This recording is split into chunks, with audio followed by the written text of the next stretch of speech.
Donc le Yes Set, c'est relativement simple et en fait certains le font de manière spontanée dans la rhétorique habituelle. Ça consiste à donner des truismes, c'est-à-dire des évidences à la personne en face, qui va les ratifier une par une. Par exemple, Didier Raoult est un brin mégalomane. Didier Raoult, c'est l'hydroxychloroquine. L'hydroxychloroquine, ça sert à rien. Ok, donc là on avait deux truismes, puis un troisième qui vient avec.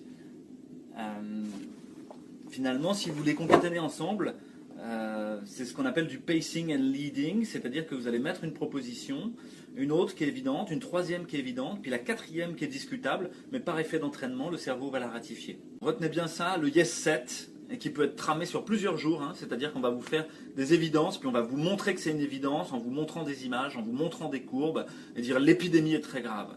Deuxième jour, en vous montrant des courbes, des gens qui sont dans des réanimations, avec tout le monde avec un scaphandrier, etc. Le masque protège de l'épidémie, deuxième jour, en vous montrant les particules qui passent pas à travers, plusieurs experts qui vont vous dire que ça marche, etc.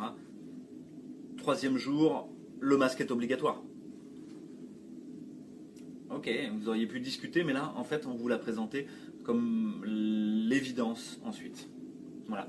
Prenez soin de vous, prenez soin des autres, retouchez au réel, démontez le discours médiatique et politique, qui n'est pas fait pour faire une politique sanitaire qui vous mette en bonne santé et qui mette notre société en bonne santé et faire qu'elle soit bien ensemble, mais qui au contraire nous sépare, nous divise et effiloche le lien social et la symbolique de l'humain autour de la maladie.